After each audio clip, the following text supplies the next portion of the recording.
আমি তেল দিলাম, তেল দিয়ে কালো জিরে ফোড়ন দিচ্ছি। এটা করছে ইলিশ মাছের মাথা দিয়ে বিভিন্ন সবজি দিয়ে কম সময়ের মধ্যে একটা তরকারি। সবজিগুলো আগে আমি কিছুক্ষণ একটু ভাপিয়ে নিয়ে রেখেছি যাতে একটু কম সময় লাগে, সময়টা আমাদের বাঁচে। তারপর দিচ্ছি কাঁচা লঙ্কা। কাঁচা লঙ্কা একটু ফাটিয়ে কালো জিরের মধ্যে দিয়ে দিলাম। এরপর দিচ্ছি ওর মধ্যে ইলিশ মাছের মাথাটা, যেটা আগে থেকে নুন হলুদ মাখানো ছিল, দিয়ে একটু ভাজবো।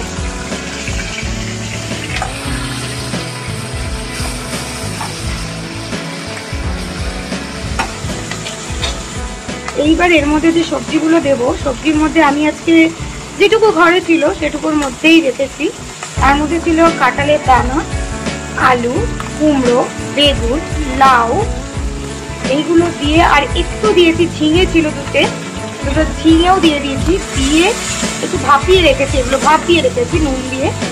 এইগুলোই আজকে সবজির মধ্যে আমি দিচ্ছি।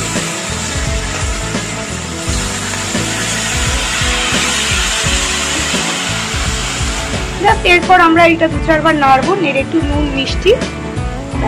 মিষ্টি দিয়ে সিদ্ধ হয়ে গেলে, একটু মাখা মাখা হয়ে গেলেই নামিয়ে নেবো।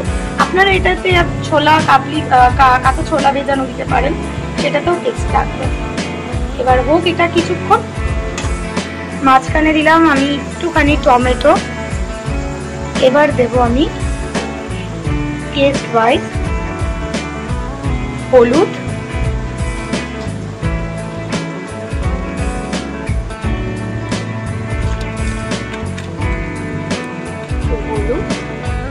আর দেব একটু নুন স্বাদ মতন,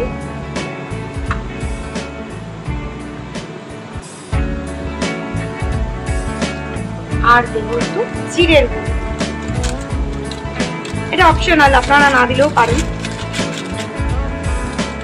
আমি একটু দিলাম, 2-4 বার নাড়ছি। একটু মাছের মাথাটাকে ভেঙে নিচ্ছি, সেদ্ধ হয়ে গেলে ভেঙে যাবে, তাও একটু যতটা পারছি খুন্তি দিয়ে একটু ভেঙে দিলাম। এরপর দিয়ে দেবো ঢাকা দিয়ে এইটুকু আমার সবজিগুলো সিদ্ধ করা আছে, আমার বেশি সময় লাগবে না, তাও একটু মজতে যতক্ষণ সময় লাগবে সবজিগুলো ততক্ষণ একটু ঢাকা দিয়ে ফিরে আসছি। তাহলে একটু মজে যাক, জলটা টেনে যাক, আমি ফিরে আসি কিছুক্ষণ পর।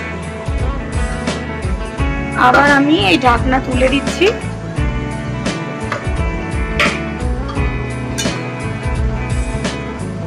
জলটা দেখুন একদম শুকিয়ে গেছে।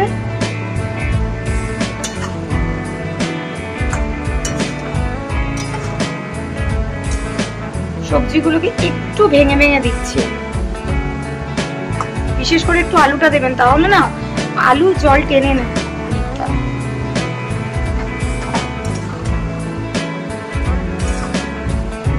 প্রচন্ড সুন্দর গন্ধ পাচ্ছি, এত সুন্দর গন্ধ পাচ্ছি। আর কতক্ষণ লাগবে দেখি হোক।